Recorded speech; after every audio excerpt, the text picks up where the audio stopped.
नमस्ते किसान साथियों, मैं बोल रहा हूं सन्नी और आप लोग देख रहे हैं सन्नी चसा ऑफिशियल। और सन्नी चसा ऑफिशियल पे आप सभी किसान साथियों को स्वागत करते हैं। इस वीडियो में मैं आप सभी को कि इस समय आम की सीजन है तो आम में लगभग फूल आ रहे हैं और फूल की बीमारी या आम में कौन कौन से बीमारी होते हैं उस बीमारी के बारे में या उनकी किस तरह से बचाव कर सकते हैं उसके बारे में आप सभी को इस वीडियो में आज ये टॉपिक्स लेकर आए हैं। तो आप लोग इस वीडियो को शुरू से एंड तक जरूर देखिए, बिल्कुल ही स्किप मत करिए। तो चलिए वीडियो को शुरू करते हैं। तो चलिए किसान साथियों की फूल में या पत्तियों में किस तरह की बीमारी होते हैं, आम की फूल में कौन कौन से बीमारी होते हैं उसके बारे में आप लोग को बताते हैं। जैसे आप लोग के बागान में सबसे पहले ये गुम्मा रोग देखे होंगे, जो कि अधिकतर देखने को मिलता है। गुम्मे रोग फूल में होते हैं और वो गुम्मा रोग दो प्रकार के होते हैं। जैसे आप लोग फूल में देखे होंगे तो वो होता है एक वनस्पति गुम्मा रोग और एक होता है पुष्प गुम्मा रोग। तो वनस्पति गुम्मा रोग में आप लोग कभी देखे होंगे, जैसे वनस्पति गुम्मा रोग ये जो देख रहे हैं, जैसे ये जो नए नए पत्ता आने लगते हैं, जैसे ये जो देख रहे हैं ये जो पत्ते आने लगते हैं फूल में, तो उससे क्या होता है कि इसमें जो है इसमें फूल नहीं आने लगते। ये पत्ते नए पत्ते आने से उसको रोक देते हैं फूल आने में।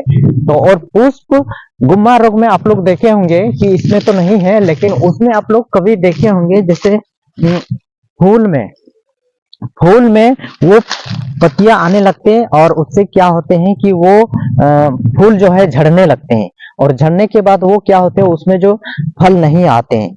तो उसको किस तरह से उनकी बचाव कर सकते, किस तरह से उनको रोकथाम कर सकते हैं, उसके लिए आप लोग को बाजार में बहुत प्रकार की दवा का उपलब्ध है। तो उसके बारे में एक दवा का नाम बता देंगे। जैसे कार्बेंडाजिम जो एक दवा है, उसमें कम से कम 2 मिलीग्राम प्रति लीटर की घोल पर उसको घोल करके उसमें आम की फल या फूल में आप पूरी तरह से उनकी छिड़काव कीजिए और वो उस बीमारी से आप बचाव कर सकते हैं।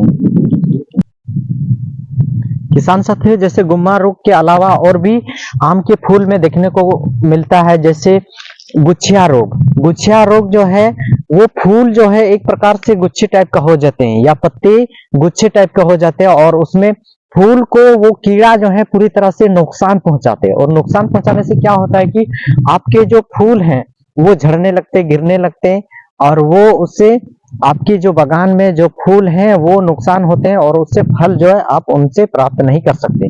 तो इससे बचाव के लिए किसान साथियों आप क्या कर सकते हैं, उसमें भी बहुत अच्छे अच्छे प्रकार के बाजार में दवा उपलब्ध है, रसायन दवा उपलब्ध है। तो उनके लिए कुछ दवाएं बता देंगे। जैसे लेमेंडासाई हेलोथिन एक दवा है, उनको आप 1 ग्राम प्रति लीटर की दर से उसको घोल करके आप उन फूलों में छिड़काव कर सकते हैं, जिससे उस रोग गुच्छा रोग से आप उनकी बचाव कर सकते हैं। और दूसरा किसान साथियों जैसे बोल सकते हैं, एक लस्सी कीट लगते हैं फूल में जो है लस्सी कीट या भुनगा कीट के नाम से जाने जाते हैं। ये जो क्या करते हैं फूल को, इसमें देखिए देख सकते हैं इसमें जो है ये इसमें भुनगा कीट या लस्सी कीट नहीं लगे हुए हैं, ये पूरी तरह से स्वस्थ हैं। वो कीट जो क्या करते हैं उसको आम की फूल की रस को चूसते हैं और उससे क्या होने लगते हैं कि वो धीरे धीरे वो चूस करके उसको नुकसान पहुंचाता है फूल को। और क्या होने लगते वो रस कभी आप लोग गए होंगे पेड़ के नीचे, आम पेड़ जब फूल आते उसके नीचे आप लोग देखे होंगे कि वो रस की बारिश होते, तो क्यों वो वही लस्सी कीट लग जाते हैं, उसी की वजह से उसकी रस को चूस करके गिरा देते हैं और इससे बहुत बड़ा नुकसान होता है फूल में। और बाद में क्या होते हैं झड़ करके खत्म हो जाते हैं। तो क्या होने लगते हैं कि इसमें जो है फल नहीं आने लगते। ये भी बहुत बड़े बीमारी हैं। तो इसकी बचाव के लिए आप क्या कर सकते हैं कि एमेंडा कोल्प एक दवा नाम आते हैं और इसको भी आप 8 मिलीग्राम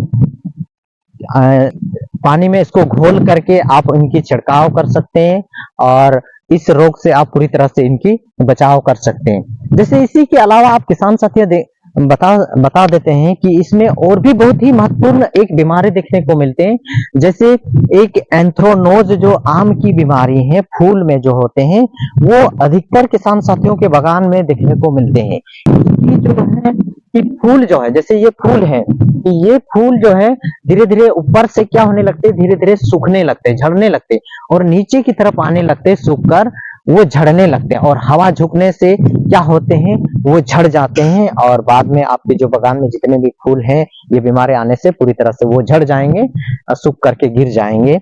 तो इससे बहुत बड़ा नुकसान होते हैं। तो उससे आप बचाव के लिए क्या कर सकते हैं कि कॉपर एक्सी क्लोराइड की एक दवा नाम से आते हैं, तो उनकी आप घोल करके उनकी आप छिड़काव कर सकते हैं, और वो उसमें उस रोग से आप रोकथाम कर सकते हैं। और इसी के अलावा एक किसान साथियों आप लोग को बताएं और भी बीमारी, जैसे एक होता है दहिया रोग। आम की फूल में दहिया रोग कभी कभी देखने को मिलता है, कि वो दहिया रोग जो है वो फूल की टहनी में क्या होने लगते हैं, एक प्रकार की व्हाइट कलर के होते हैं, या फल की जो टहनी में उसमें व्हाइट कलर के होते हैं, और वो जो है उसको धीरे धीरे नुकसान पहुंचाते हैं। नुकसान पहुंचाने से क्या होते हैं, आम जो है, आम की फल जो है वो गिरने लगते हैं, और पूरी तरह से वो झड़ जाते हैं, और फूल भी उसी तरह से धीरे धीरे वो झड़ने लगते हैं, और वो जो है आपकी बागान के लिए बहुत ही हानिकारक बीमारी है। उससे आप बचाव के लिए आप घुलनशील गंधक का घोल करके उससे आप छिड़काव कर दीजिए, प्रति लीटर की दर से उसको छिड़काव कर सकते हैं, और ये बीमारी से आप छुटकारा प्राप्त कर सकते हैं। और इसी के अलावा किसान साथियों और एक लास्ट में बताने चाहेंगे, जैसे कोयलिया एक रोग आते हैं, आम की फूल में एक कोयलिया रोग देखने को मिलता है। या कौन सा सीजन में, जब आम जो है, जैसे फूल के बाद आपके छोटे छोटे आम आने लगते हैं, कच्चे टाइप के आम आने लगते हैं, या उससे बड़े, उस सीजन में कोयलिया रोग देखने को मिलते हैं।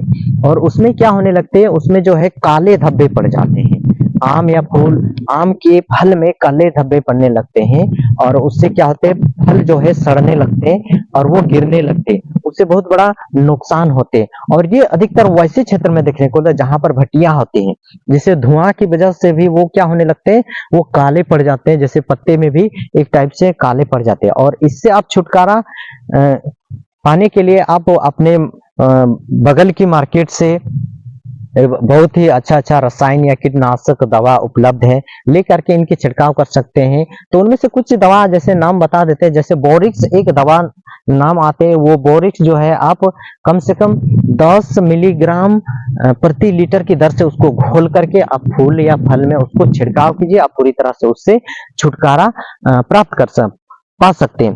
तो इसी के अलावा आप सभी किसान साथियों, इसी के अलावा और भी आपको अपने बागान में सावधानी बरतनी चाहिए। जैसे आप अपने बागान जो फूल आने से पहले आपकी बागान को साफ सुथरा रखना चाहिए। जैसे ये जो खरपतवार है वो सारे आपके बागान में वो साफ सुथरा रखने चाहिए। क्या होते हैं कि खरपतवार रहने से उसमें जो छुपे हुए दरारों में छोटे छोटे कीड़े जो होते हैं वो क्या होते हैं, फूल आने के बाद वो नमी पाते हैं, और वो पेड़ के जरिए वो आपके फूल में चले जाते हैं, और आपके फूल या फल को नुकसान पहुंचाते हैं। इसीलिए किसान साथियों आप सभी से अनुरोध है कि अपने बागान की बहुत अच्छे से साफ सुथरा रखने चाहिए, खरपतवार को पूरी तरह साफ सुथरा रखने चाहिए इस सीजन में। और क्या होते हैं, आगे चलकर आप इससे अच्छे से अच्छे निरोग आम का फल प्राप्त कर सकते हैं, और उससे आप अच्छे फल प्राप्त करके आप अच्छे कमा सकते हैं। तो किसान साथियों यही आप लोग को बीमारी या उनसे किस तरह से बचाव कर सकते हैं उसके बारे में आप लोग को बताएं, आप लोग समझ में आ गया। तो आज की इस वीडियो में आप सभी को यही बताने चाह रहे थे। तो आप लोग को इस वीडियो को पसंद आया तो अधिक से अधिक किसान साथियों के पास शेयर कीजिए और कमेंट कीजिए प्यारे से, और इस चैनल को आप लोग सब्सक्राइब कीजिए और बेल घंटी को ऑल में सेलेक्ट कीजिए। तो चलिए आज की इस वीडियो में यही अंत करते हैं। धन्यवाद।